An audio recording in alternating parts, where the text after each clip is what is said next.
मुल्क के नए सदर की चूंड सुभाणे थींदी। हुक्मरान इत्तेहाद जे आसिफ अली ज़रदारी सुन्नी इत्तेहाद काउंसिल महमूद खान चकज़ई में 1-1 मुकाबलो। इलेक्शन कमीशन महमूद खान चकज़ई की चूंडू मुलतवी करण वारी दरखास्त रद्द करे छड़ी। सदारती चूंड लाइ पार्लियामेंट हाउस से चेनी सूबाई असेंबली में सदारती चूंडुनि लाइ पोलिंग थींदी। हुक्मरान इत्तेहाद जी आसिफ अली ज़रदारी के वाज़े सरसी 400 खां वधीक इलेक्टोरल वोट ऐं महमूद खान चकज़ई के 200 जे लॻभॻ वोट मिलण जो इम्कान। पीपीए मुस्लिम लीग नून में सदारती चूंड में आसिफ अली ज़रदारी की कामयाबी यकीनी बणाइण ते इत्तेफ़ाक़। पीपी चेयरमैन बिलावल भुट्टो ज़रदारी चयो आहे त मुल्क बहराननि खे मुंहुं ॾेई रहियो आहे। आसिफ अली ज़रदारी वज़ीर आज़म शहबाज शरीफ गॾिजी मुल्की मसइला हल कंदा। मख़सूस सियासी पार्टी मुआशरे में इख़्तिलाफ़ पैदा कया आहिनि। मरियम नवाज़ जो चवणु आहे त सदारती चूंडुनि में आसिफ ज़रदारी संदन उम्मीदवार आहे। बिलावल भुट्टो ज़रदारी वोट न घुरे हां त बि हू आसिफ ज़रदारी खे वोट ॾियनि हां। मुल्की मसइलनि के हल लाइ सभिनी खे गॾिजी हलणो पवंदो।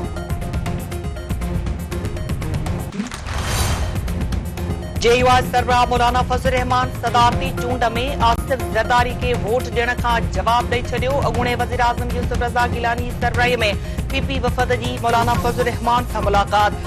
सदारती चूंडुनि में आसिफ अली ज़रदारी के वोट ॾियण जी दरख़्वास्त। मौलाना फज़लुर रहमान जो ठुप जवाब। संदसि चवणु आहे त पार्टी फ़ैसिलो कयो आहे त सदारती चूंडुनि में कंहिंखे बि वोट न ॾिनो वेंदो।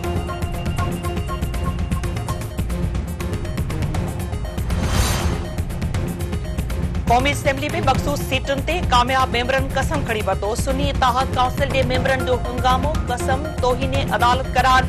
उमर अयूब जो चवणु आहे त पेशावर हाई कोर्ट संदन कोटा ते आयल मेंबरनि खे कसम खणण खां रोकियो आहे। स्पीकर मेंबरनि खे कसम खणाए अदालत जी तौहीन कई। अटॉर्नी जनरल जो चवणु आहे त पेशावर हाई कोर्ट जो हुकुम हिकु मख़सूस सूबे जे हवाले सां आहे। पंजाब ऐं सिंध में भी मख़सूस सीटुनि वारो मामलो चैलेंज कयो वियो आहे।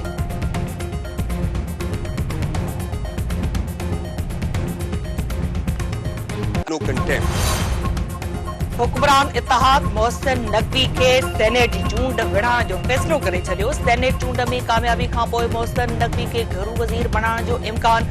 मोहसिन नकवी पीसीबी चेयरमैन जो उहिदो भी पाण वटि रखंदो।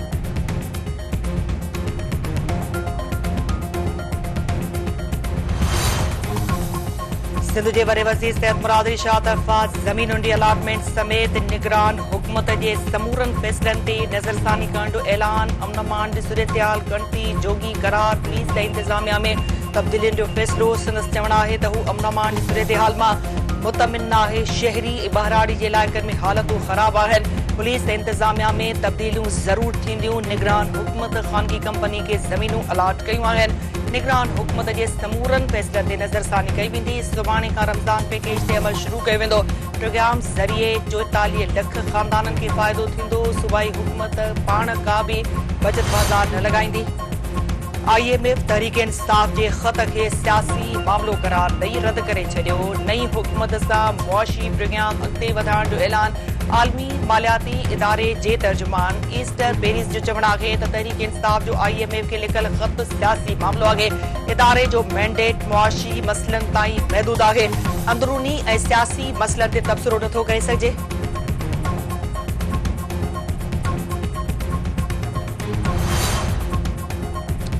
वज़ीर आज़म शहबाज शरीफ जो चवणु आहे त मुल्क खे कर्ज़नि जी धुबड़ मां कढण लाइ पसंदि ऐं नापसंदि खे दफ़न करणो पवंदो। टैक्स चोर माफ़िया मुल्क खे नुक़सान पहुचाए रही आहे। रुगो PIA खे हर साल 8.5 अरब रुपया नुक़सान थी रहियो आहे। हुकूमत ॾुखे वक़्त में कश्मीरी भाइरनि खे अकेलो न छॾींदी। बरसाति ऐं बर्फ़बारी जे मुतासिरनि सां हर मुमकिन सहकार कयो वेंदो। आज़ाद कश्मीर पाकिस्तान जी साह वारी रग आहे। वज़ीर आज़म शहबाज शरीफ तरफ़ां आज़ाद कश्मीर में बरसाति ऐं बर्फ़बारी दौरान फोत थियल शहरनि जे वारसनि खे 20-20 लख ऐं ज़ख़्मियुनि खे 5-5 लख रुपया ॾियण जो ऐलान। सेनेट ऐं पंजाब असेंबली में शहीद ज़ुल्फ़िकार अली भुट्टो खे क़ौमी ऐं जमहूरी हीरो करार ॾियण जो ठारा मंज़ूर। ठारा में चयो वियो आहे त सुप्रीम कोर्ट करार ॾिनो त शहीद ज़ुल्फ़िकार अली भुट्टो खे फेयर ट्रायल न मिलियो आहे।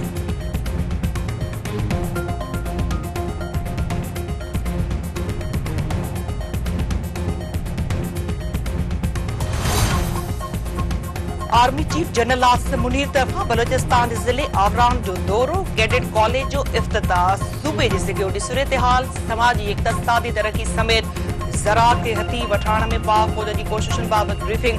आर्मी चीफ पारां शहीदनि जी क़ुर्बानीनि खे भेटा पेश। Army chief general Asim Munir जो चवणु आहे त हारियुनि खे हर क़िस्म जूं ज़रई सहूलियतूं फ़राहम कयूं वेंदियूं। पाक फ़ौज बलोचिस्तान में तरक़ियाती इमदादी सरगर्मी जारी रखंदी।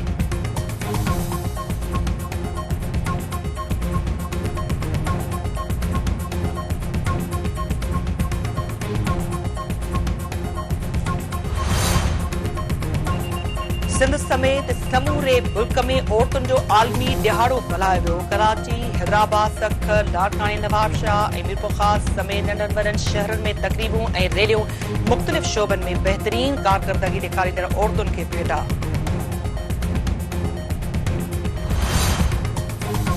नए तेरे वेझो बीरबाग खोखर में हथियारबंदनि जी फायरिंग पर औरतूं क़तल। हथियारबंदनि 28 वरहनि जे किरन खोखर ऐं 23 वरहनि जे नसीम खोखर खे गोलियूं हणी क़तल करे छॾियो।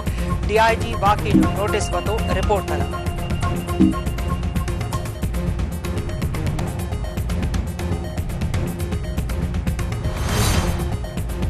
खैरपुर नादन शाह भरिसां वॉलीबॉल रांदि खेॾण दौरान झेड़े में 3 सन क़तल। ॻोठ शदाद खोसो में झेड़े में 58 वरहनि जो क़ाइम खोसो मारिजी वियो ऐं हिकु ॼणो मरी।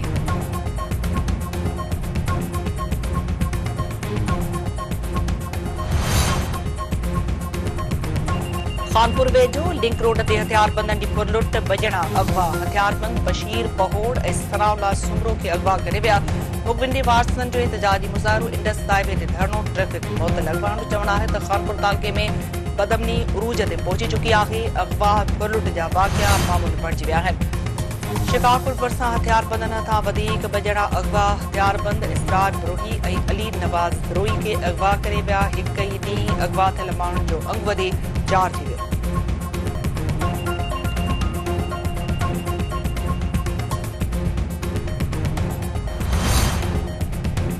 बटाड़ी वासी नौजवान औरताणी आवाज़ ते हिरकिजी अगवा। शेर मोहम्मद भुट्टो जी वारसनि सां धाड़ीलनि जो फ़ोन ते राब्तो मुंगतल।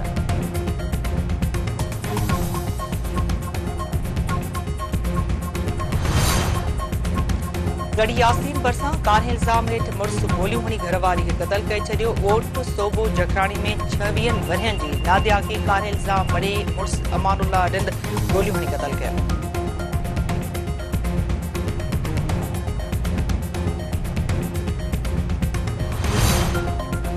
रते देरे में ट्रांसपोर्ट मामले ते झेड़े दौरान मारिजी वियल 3 ॼणनि जे क़त्ल जो जिरगो जवाबदार घुरते 1 करोड़ 35 लख रुपया ॾंड थुरियूं खीर खंड।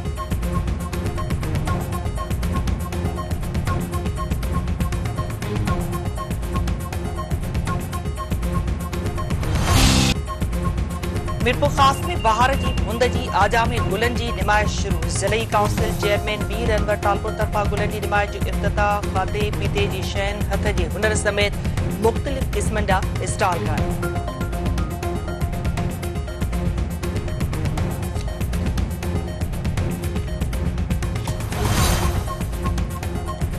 पाकिस्तान सुपर लीग 90 मैच में पेशावर ज़ल्मी कोयटा ग्लेडिएटर्स के कामयाबी लाइ 197 रन जो टारगेट दे छॾियो। कप्तान बाबर आज़म जी हिकु दफ़ो ॿीहर शानदार 50।